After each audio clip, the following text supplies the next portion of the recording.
오늘은 정직함이 뿌리 내린 공동체, 정직함이 뿌리 내린 공동체라는 제목으로 하나의 말씀 증가하도록 하겠습니다. 여러분은 어떤 기업을 좋아하세요? 여러분이 좋아하는 기업이 있잖아요?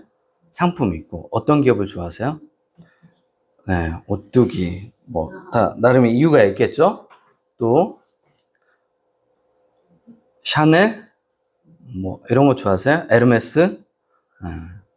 영빈이는 어떤 기업을 좋아해? 삼성? 반대로 어떤 상품, 기업의 상품을 싫어하나요? 여러분 싫어하는 기업. 이 기업에서 내는 상품은 정말 신뢰할 수가 없어. 없어요? 다 잘 만들어요, 요즘에? 네. 그런 기업들이 여러분도 한 번쯤 있을 거예요. 차, 여러분 어디 좋아해요? 차도 잘 만드는 데가 있잖아요. 네. 현대, 네. 쉐보레. 저 같은 경우는 쉐보레를 선호해요. 왜냐면 차체가 튼튼하기 때문에 쉐보레를 선호하는데, 물론 장단점이 다 있으니까, 네. 대신 연비는 안 나와요. 차체가 무겁기 때문에. 그래서 저는 여러분이 아는 것처럼 안전을 가장 중요시 생각해요. 그래서 제가 하는 모든 행사는 가장 좋은 효과를 내는 것보다 안전하게 끝내는 게 저는 가장 좋은 행사예요. 교회 안에서도. 그래서 항상 안전을 가장 먼저 생각해요. 그래서 위험한 걸 잘 하지 않아요. 네. 그래서 안전하게 하지 않으면 굉장히 집에서도 화를 내죠. 위험한 행동들, 그 식칼을 가지고 과일을 깎는다든지, 네, 그런 행동들은 저한테는 굉장히 위험하게 보여요. 왜냐하면 다칠 수 있으니까. 네, 엄마가 그러면 또 딸도 따라하게 되잖아요. 그러니까 그런 위험한 것들은 별로 안 좋아해요. 상품에 정직이라는 것을 붙이는 건 사실 어울리지 않죠. 정직이라는 것은 인격적인 존재한테 붙이는 표현인데, 그런데 우리가 많이 쓰잖아요. 그 상품 정직해. 안 써요? 이미 일반화돼서 많은 사람들이 관용적으로 많이 쓰죠. 그 상품 정직해. 상품이 어떻게 정직해요?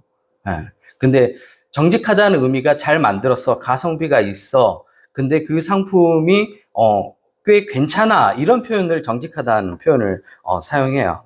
우리가 일반적으로 믿고 사용할 수 있는 제품을 정직한 제품이라고 말하고, 반대로 소비자를 속인 제품이 있으면, 요즘 같은 경우는 예전에는 소비자들이 어떻게 할 수 없었는데 요즘은 바로 일어나죠. 공분이 일어나면서 무슨 운동이 일어나요? 불매 운동이 일어나요. 옛날 같지가 않아요. 옛날에는 소비자를 속여도 되는 시대였어요. 그냥 기업에서 우기면 끝나는 거였는데, 요즘은 소비자들이 그 피해 사례를 SNS나 이런 것들 올려가지고 불매 운동을 하죠.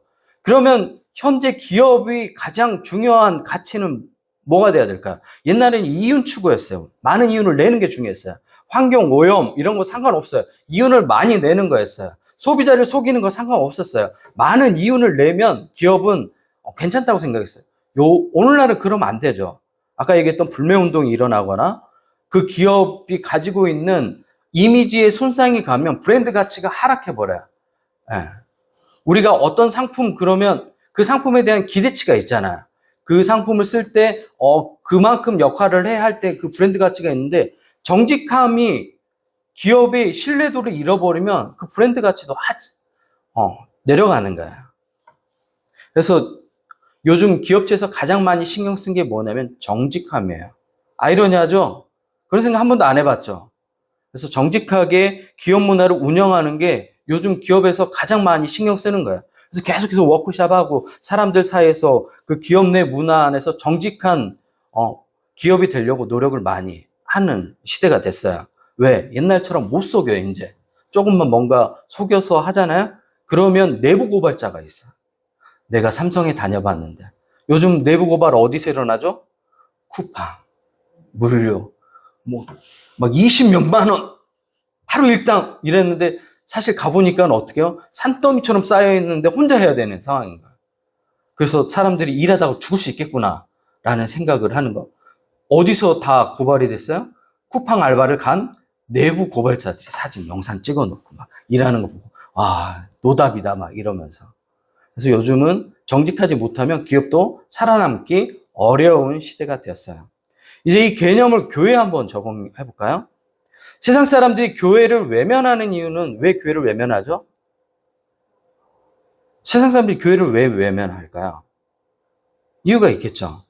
교회를 왜 외면하죠? 교회가 나쁜 공동체라고 인식되기 때문에 그래요. 왜 나쁜 공동체가 인식되죠? 우리는 그거를 코로나 한복판에서 경험했죠. 교회가 가장 먼저 했던 건 뭐죠? 세상 사람들에게 거짓말을 했어요. 뭐라고 얘기했죠? 우리 안 모였어. 알고 봤더니 모여서 식사했어. 같이. 그때 정부의 지침은 6명, 4명.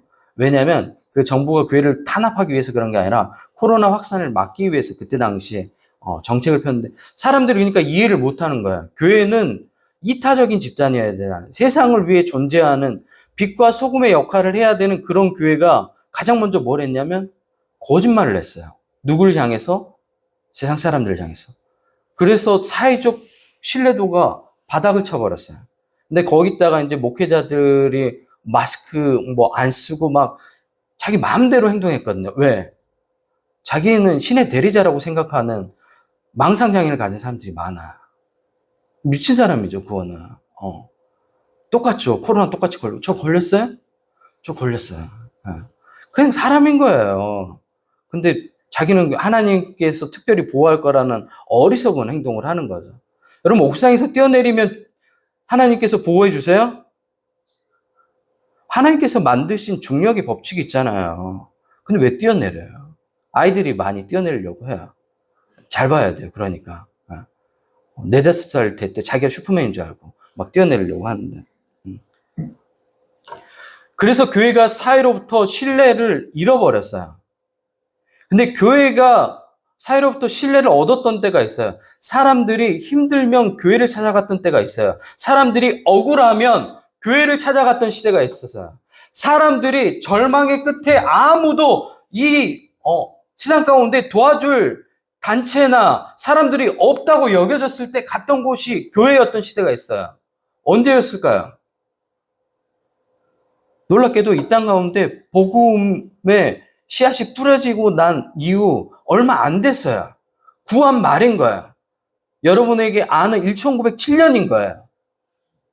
기독교인이 0.1%밖에 안 되던 시절이었어요. 그때는 사람들이 교회를 찾아갔어요. 억울하면. 힘들면 교회를 찾아갔어요. 왜? 그것이 가장 정직한 사람들이 모여 있다고 신뢰했기 때문에 그래요. 그리고 그것에 모인 사람들은 공개적으로 자신의 잘못을 서슴없이 고백했어요. 정직함이 뿌리내린 공동체가 되었던 거예요. 그때 세상 사람들은 교회로 왔다니까요. 전도에서 온 게 아니에요. 교회가 그만큼 신뢰받을 수 있는 그런 공동체였던 거예요. 근데 오늘날 교회는 어때요? 여러분이 싫어하는 기업체 같이 되어버리지 않았나요? 멀리 볼 것도 없어요. 우리 교회는 어때요? 정직함이 뿌리내린 공동체인가요? 여러분 각자의 삶을 적용해 보면 알 수 있겠죠. 오늘 누가복음을 읽었는데 이 누가복음의 전체적인 메시지를 알려면 사도행전을 찾아봐야 돼요. 제가 얘기했죠. 이 누가복음은 누가 썼어요? 그렇죠. 의사 누가가 농담이 아니야. 실제 의사 누가가 썼어요. 네. 누가라는 이름이 누가야. 누가라는 의사가 썼어요. 네. 근데 이 누가복음이 상편이고 하편이 뭐예요? 사도행전에 두 개 연결돼요. 근데 사도행전에 이 누가복음의 전체적인 내용을 요약해 놓은 구절이 있어요. 사도행전 1장 1절부터 3절까지 제가 읽어드릴게요. 데오빌로여, 내가 먼저 쓴 글에는 사도행전의 내용이에요. 그러면 먼저 쓴 글은 뭐 어떤 글이에요? 그렇죠. 누가복음을 얘기하는 거예요. 그리고 지금 누구에게 보내고 있는가요? 로마의 관리 데오빌로에게 보내고 있는 거예요. 그래서 먼저 쓴 글에는 이런 내용이 나온다는 거예요. 물은 예수께서 행하시며 가르치시기를 시작하신부터 2절 그가 택하신 사도들에게 성령으로 명하시고 승천하신 날까지의 일을 기록했대요. 12제자를 불러가지고 같이 활동하고 예수님께서 승천하신 때까지의 내용을 기록했다고 나와요. 그리고 3절 그가 고난을 받으신 후에 또한 그들에게 확실한 많은 증거로 친히 살아계심을 나타내사 40일 동안 그들에게 보이시며 부활을 하고 나신 후에 며칠? 40일 동안 보이셨대요. 그리고 하나님의 나라의 일을 말씀하셨대요. 이게 누가복음 전체 내용인 거예요. 예수님의 가르침이 기억이 나시죠? 이제 한번 제가 요약해서 드릴 테니까 들어보세요. 누가복음 4장에는 세 가지 시험이 나와요. 그리고 갈릴리 회당에서 이사야 61장 1절을 읽으면서 예수님이 본격적인 사역을 시작해요. 이 61장 1절을 읽었다는 것은 예수님께서 앞으로 이렇게 하실 거라는 것을 보여주는 거야. 제가 읽어드릴게요. 이사야 61장 1절입니다. 주의 성령이 내게 임하셨으니, 하나님의 성령이 내게 임하셨으니 이는 가난한 자에게 복음을 전하게 하시려고. 가난한 자에게 복음을 전했대요. 내게 기름을 부으시고 나를 보내사 포로된 자에게 자유를, 욕망의 노예가 된 사람들에게 자유를, 눈먼 자들에게 다시 보게 함을 전파하며 눌린 자를 자유롭게 하고 주의 은혜의 해를 전파하게 하려 하십니다. 이게 하나님의 나라의 모습인 거예요. 복음을 우리가 받아들이고 난 이후에 우리 안에 자유함이 생겼어요. 그러면 우리가 진짜 자유를 누리는 거야. 복음을 받아들이고 우리가 여전히 우리의 시선이 세상에 끌려가고 있다면 나는 자유함이 없는 거예요. 노예로 살고 있는 거예요. 그리고 5장에 12명의 제자를 선택하는 내용이 나오고 6장에 이제 평지설교가 앞에 등장하고 그 다음 내용이 오늘 평지수훈의 결론이 오늘 우리가 읽었던 본문이야. 그러니까 평지설교를 다 하고 마지막으로 예수님께서 진짜 하고 싶은 말씀이 오늘 본문에 있는 거예요. 본문에는 집을 짓는 두 사람이 나오죠. 두 사람 모두 근거리에서 집을 지었어요. 하지만 기초를 놓는 방식이 달랐어요. 한 사람은 주추를 어디에다 뒀냐면 튼튼한 돌을 세워서 주추를 했어요. 주추는 뭐냐면 여러분 옛날 건축물들 보면 큰 돌 위에다가 기둥을 놔요. 왜 그럴까요? 왜 큰 기둥 위에다 놓죠? 기둥은 건물 전체에 뭘 받아요? 제가 어렵게 말하고 있나요? 여러분 그 아파트 인테리어 공사할 때 철거하면 안 되는 벽이 있어요. 무슨 벽이에요? 다른 벽은 터도 되는데 그 벽은 철거하면 안 돼요. 무슨 벽이에요? 제 말이 어렵나요? 네? 하중을 받는 내력벽은 철거하면 안 돼요. 우리가 모르고 그 벽을 철거해버리잖아요. 집 전체 하중이 가라앉는 거예요. 그러면 절대 하면 안 돼요. 그래서 베란다 확장 공사할 때 보면 다 트면 되는데 이쪽 중요한 부분에 한 구탱이 놔두잖아요. 기둥처럼 되어 있는데 그건 하중을 받는 부분이기 때문에 절대로 철거하면 안 돼요. 모르고 철거하면 안 돼요. 우리 남자들 이거 허물어가지고 이 공간 넓게 써야지. 내력벽을 하잖아요. 건물이 무너져 버려요. 전체 구조에서. 근데 주춧돌이 전체 구조에서 하중을 받는 중요한 기둥 바로 밑에다 놓는 게 주추예요. 그러면 굉장히 중요하겠죠. 근데 그 주춧돌 지지들 건물 하중 전체를 받는데 그러면 그 주추를 튼튼한 돌 위에다 놓지 않고 그냥 모래 위에다 놓으면 어떨까요? 하중이 점점 받으면서 집이 가라앉게 되겠죠. 근데 오늘 본문은 그걸 설명하고 있는 거예요. 좀 어렵죠. 주추 이런 말 나오고 하니까. 48절입니다. 한 사람이 집을 짓되 깊이 파고 주추를 반석 위에 놓고 집을 지은 사람. 그러니까 잘 짓고 있는 거죠. 튼튼한 반석 위에 주추를 놨대요. 그러니까 지혜로운 사람이죠. 49절. 또 한 사람은 집을 짓되 주추 없이 지었대요. 예상이 되죠, 이미. 무슨 아파트예요? 그쵸, 순살 아파트인 거죠. 과거에도 있었네요, 보니까. 이때는 이제 주택이니까. 흙 위에 집을 지은 사람. 흙 위에다가 주추도 없이 집을 지으면 어떡해요? 어떡해요? 태풍이 불거나 비가 많이 오면 어떻게 되겠어요? 난리가 나겠죠. 이 두 사람이 큰 물이 나서 탕류가 그 집에 부딪혔어요. 주추에 세운 집은 어땠을까요? 견뎠어요. 왜? 튼튼하게 지었기 때문에. 근데 모래 위에 세운 집은 어떻게 됐을까요? 흔적도 없이 사라져 버렸어요. 이 비유를 설명하면 주추를 반석 위에 놓는 사람이 하나님의 말씀을 듣고 행하는 사람이에요.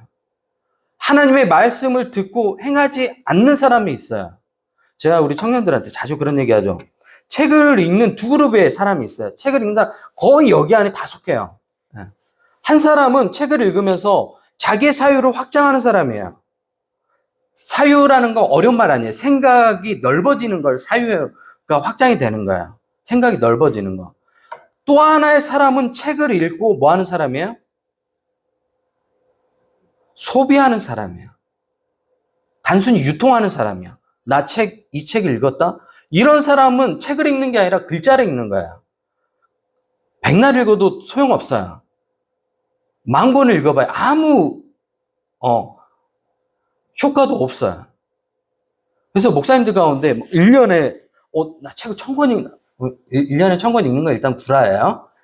거짓말이에요. 만화책은 가능하겠죠. 그러니까 제가 얘기하는 것은 사유하면서 책을 읽는 것 자체가 1000권 읽기가 어렵다는 거야.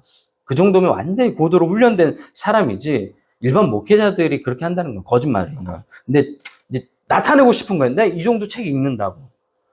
근데 책을 많이 읽었다고 얘기하는 목회자들하고 대화 나눠보면 사유가 정말 없어요. 그러면 책을 읽는 게 아니라 소비하는 거예요. 그냥 책을 유통하는 거야. 나 이 책 읽었어. 이런 정보가 있어. 여러분 어떤 책을 읽고 정보만 가지고 흘려보내는 경우들 많죠. 딱 이 두 부류인 거예요. 근데 하나님의 말씀을 듣고 삶으로 실천하지 않는다는 거는 그냥 책을 읽고 소비하는 거랑 마찬가지예요.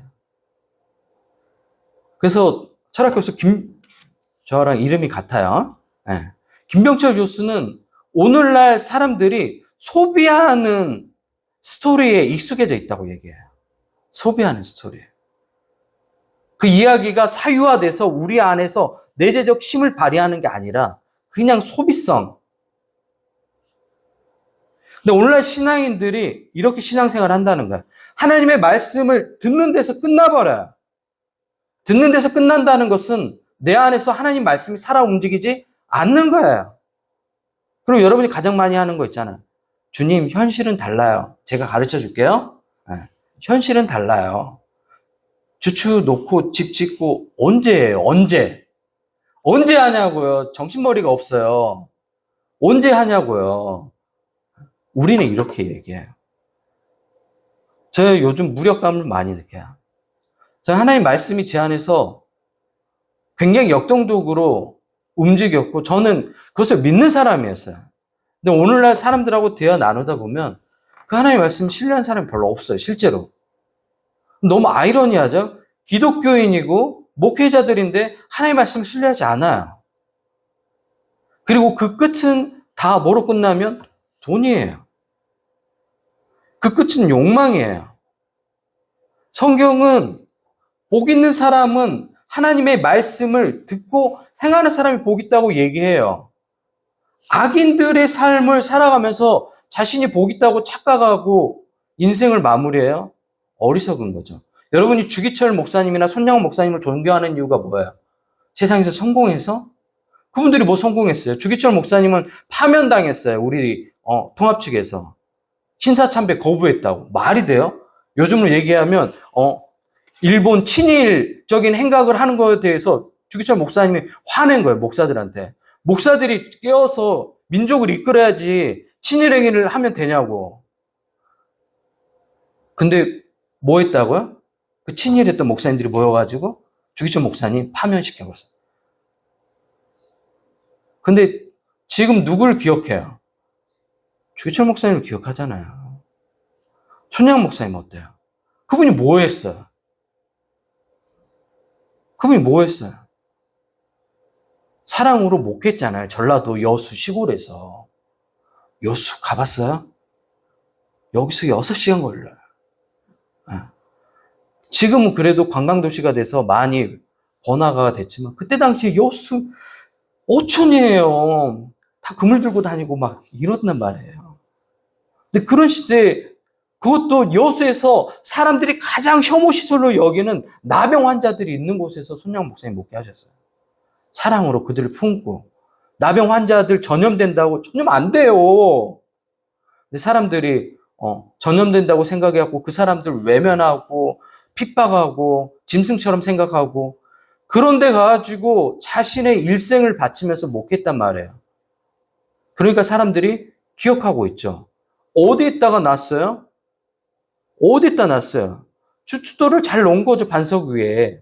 하나님의 말씀을 듣고 삶으로 살아버리잖아요. 그게 정상인데 그렇지 않는 신앙인들이 오늘날 너무도 많습니다. 보네포는 이런 종교인들에 대해서 다음과 같이 얘기합니다. 우리는 예수 그리스도가 종교를 파괴하러 오셨다고 믿는다. 종교라는 것은 다른 의미가 아닌 거예요. 관습적으로 하나님을 인격적으로 접하지 않고 단순히 하나의 종교로 바라보는 거예요. 기독교를. 기독교는 종교가 아니에요. 하나님의 말씀은 살아있는 말씀이고 그 말씀은 우리의 삶에 진리를 지탱하는 말씀인 거예요. 그 말씀대로 살 때 우리의 삶에 능력이 실제로 있는 거예요. 그리고 그것은 언제 확인할 수 있냐? 탕류가 불어서 태풍이 불 때 확인할 수 있는 거죠. 아기 돼지 삼형제 이야기 아세요? 엄마가 이제 돼지 삼형제에게 야 이제 니네들 자립해라. 니네 엄마 옆에서 계속 이렇게 음식만 축내지 말고 니네 자립해. 니네 나가서 각자 집도 짓고 니네 자립해서 한번 살아봐. 아기 돼지 삼형제가 각자 커다란 꿈을 품고 미래를 향해 나아갔어요. 그래서 가장 먼저 첫째 형이 집은 빠르게 짓는 거야. 그래서 뭘로 지었어요? 집으로. 네. 집단으로 집을 지었어요. 그러니까 뭐 튼튼하겠어요? 초가집 같은 거야. 그냥 바람 불면 날아갈 만한. 근데 빠르잖아요. 오케이. 이렇게 인생을 사는 거야. 라고 생각하는 거야. 둘째는 조금 더 지혜로웠어요. 그래도 초가집 너무했지. 비 오고 그러면 다 젖어버리고. 그래도 나무로 해서 지어야지. 그래서 나무로 해서 지었어요. 셋째들이 미련해요. 하지만 셋째들이 정직해, 삶이. 제가 몇째겠어요? 셋째예요. 큰형 항상 첫째라고 인정받아. 둘째, 항상 자기가 둘째라고 굉장히 이기적으로 행동해. 둘째들이 원래 이기적으로 한다. 셋째는 어떻게 해요? 많은 것들을 내어주고 희생하고 늘 그냥 뭔가 심부름도 당연히 해야 되는 것으로 받아들여요. 숙명으로 여겨요. 형들은 공부해야 되는 거 잘 안 시키거든. 셋째 네가 갔다 와 이러거든요. 네, 셋째. 어떠겠어요? 셋째. 정직해요. 벽돌로 구워가지고 늑대가 나타났어요. 집으로 지은 돼지 집을 갔어요. 늑대가 보고 웃어버렸어요. 그래서 늑대가 입으로 바람을 불어가지고 동화니까 이해해요. 그걸 과학적으로 맞나 이런 얘기 하지 말고 동화니까 이야기 스토리 안에 교훈을 주기 위해서 만든 거니까 불었어요. 그랬더니 집이 날아가 버렸어요. 첫째 돼지가 잡아먹힐 위기에 처한 거예요. 어디로 도망가요? 둘째네 집으로 도망가요. 둘째가 얘기해요. 나무로 튼튼하게 지었으니까 형 걱정하지 마. 그랬더니 늑대가 나무로 지은 집을 보고 웃어요. 이쯤이야. 그리고 더 크게 숨을 마시고 불어요. 그랬더니 집이 날아가 버려요. 어떻게 해요? 우리 죽게 생겼다 그러고 막내한테 가는 거야, 셋째한테. 가서 들어갔어요. 그랬더니 막 두려움에 떨고 있어요. 막내가 자기가 오랜 시간 걸려서 집을 지었어. 형 걱정하지 마. 내가 튼튼하게 지었어. 주추를 잘 놔서 지었으니까 걱정하지 마. 늑대가 와서 불었어요. 꿈쩍도 안 하죠. 이 이야기가 오늘 성경에 들려주는 이야기하고 같은 거야. 우리가 인생을 주추 없이 모래 위에다가 집을 짓는 인생을 살고 있어요.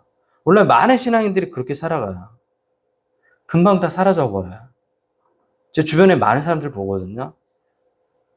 저도 인생을 그래도 꽤 살았잖아요. 절반 살았으니까. 이제 하프타임 해서 마지막 절반이 남았죠. 90까지 산다고 했을 때. 보니까 잘 나갔던 사람들 가운데 지금 잘 나가는 친구들이 거의 없어요.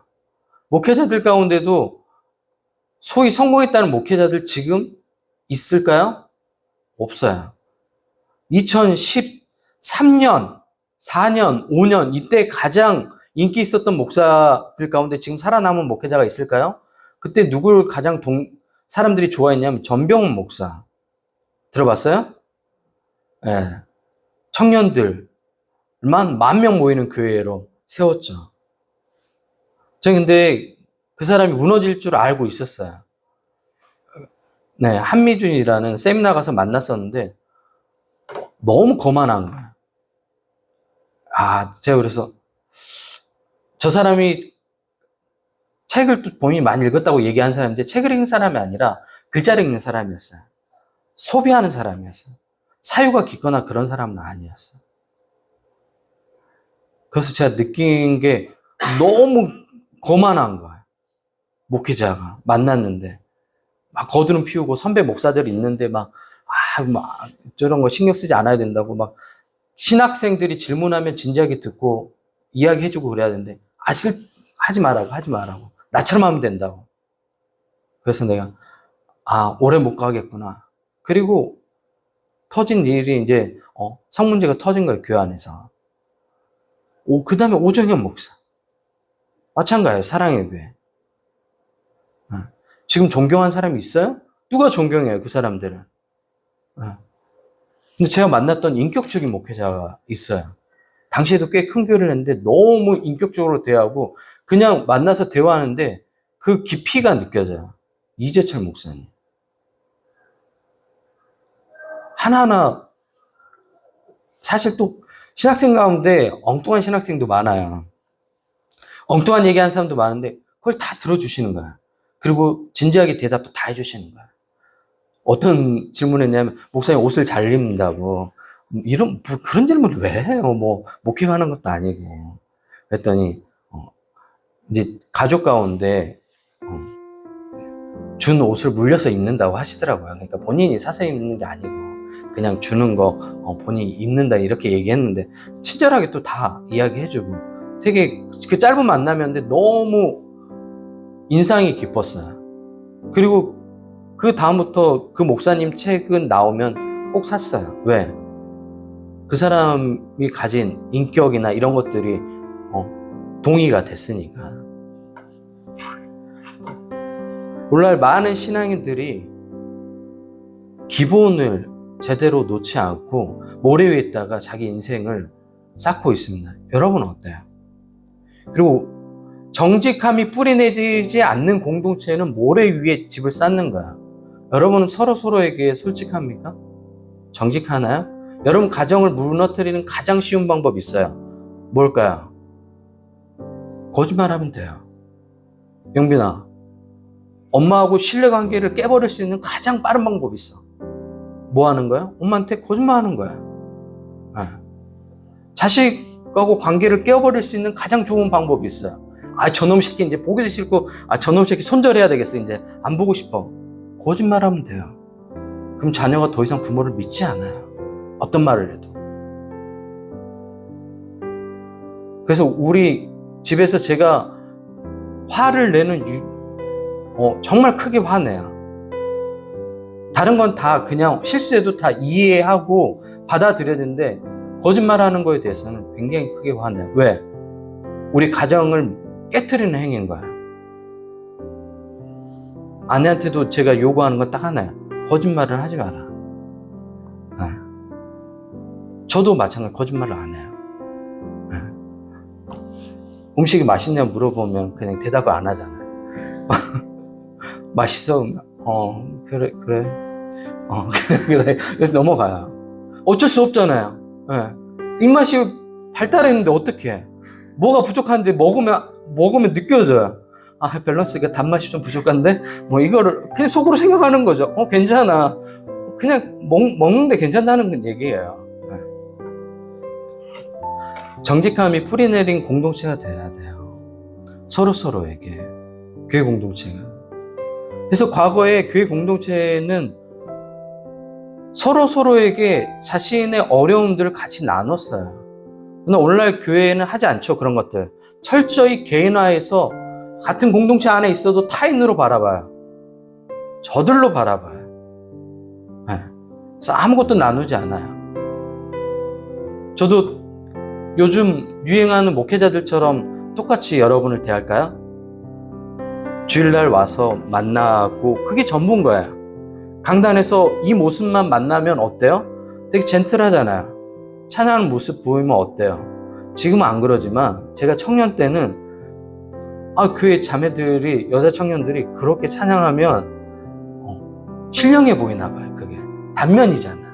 막 은혜스럽게 손 들고 있고 이렇게 찬양. 주님 그렇습니다 막 이러니까 그렇게 좋아한다고 막 편지 보내고 카톡 보내고. 네. 사실이에요. 받아들여요. 기분 나빠도. 단면이니까. 그렇게 목회하면 되겠어요? 아니, 목회자하고 성도가 그런 교회의 공동체가 되면 되겠냐고요. 그냥 어떻게 삶을 살아가는지, 얼마나 치열하게 살아가는지, 가정 안에서 자녀들하고 얼마나 힘들게 살아가는지, 가정 안에서 얼마나 힘들게 하루하루를 버티고 살아가는지도 모르고 무슨 설교를 하냔 말이에요. 그 사람이 직장 가운데서 얼마나 고되게 노동하는지 모르면서 어떻게 설교하냔 말이에요, 목회자가. 주일날만 와가지고 머리에 기름 발라가지고 강단에 서가지고 자기가 알고 있는 하나님 말씀 들고 와가지고 책 내용 좀 소개하고 얘기하게 하고 그게 무슨 목회냔 말이에요. 그런 게 정직함이 뿌리내는 공동체예요. 그런 게 좋아요? 물론 많은 교회들이 그렇게 하잖아요. 그래서 그런 교회로 몰려가요. 사람들이. 왜? 그냥 숨어 있을 수 있으니까. 아무도 자기 삶에 대해서 터치하지 않아요. 그러니까 지금 한국교회처럼 되는 거예요. 망하는 길이라고 다 같이. 그렇게 안 하잖아요. 제가 여러분 가정사를 다 끌어안고 또 기도하고 자녀들도 다 기도하고 이야기하고 연락하고 교회에 나와서 같이 하나님 안에서 살아갈 수 있게 하려고 발버둥 치고 교육에 대해서 신경 쓰고 왜 그렇게 하겠어요? 공동체잖아요. 공동체. 하나님 나라잖아요. 같이 서로 다 연결되어 있는 거죠. 철저하게 개인화돼가지고 내가 딱 우리 가정만 있으면 되지 성도들이 어렵게 사는 게 나하고 무슨 상관이야. 근데 그런 마음 먹고 목회하면 되겠어요? 사꾼이죠, 사꾼. 반대로 여러분은 어때요? 옆에 있는 성도가 힘든지 어려운지 신경도 안 쓰고 그냥 내 삶만 살면 되지 뭐 인생 각자 사는 거지 무슨 상관이야. 이렇게 산다고 생각해봐요. 그게 공동체예요? 그게 예수님께서 핏값으로 세운 공동체냐고요. 예수님께서 그런 교회 만들려고 이 땅 가운데 십자가를 지시고 하신 게 아니잖아요. 여러분 모두 주춧돌 위에 인생을 잘 세워가는 여러분 가정 또 우리 뉴에본교회가 되었으면 좋겠습니다. 그러기 위해서 필요한 게 뭐라고요? 네, 정직함이 뿌리내린 공동체가 돼야 돼요. 그럴 때 서로가 신뢰해야지. 제가 거짓말만 한다고 생각하고 있어요. 그러면 제가 하는 말마다 여러분은 뭘 진위를 따져야 되죠? 유병철 목사가 하는 말이 진실인가 거짓말인가 다 따져보겠죠. 왜? 거짓말했던 전적이 있으니까. 안 그래요? 근데 유병철 목사가 적어도 하는 말을 믿어도 돼. 그것은 어떤 말인가요? 적어도 저 사람이 정직함으로 신뢰를 얻은 사람이야 라는 거죠. 가정에서도 마찬가지예요. 여러분 자녀가 엄마 나 공부할게. 믿어요? 안 믿죠. 왜? 거짓말을 많이 했기 때문에. 엄마 나 게임 안 해. 안 믿죠? 왜? 게임 한 적을 여러 번 봤으니까. 엄마 나 코인 안 해. 안 믿죠? 왜? 계속 도박했던, 거짓말했던 전적이 있으니까. 정직함으로 관계들을 잘 세워가는 여러분 모두가 되었으면 좋겠습니다. 이 시간 같이 기도할까요?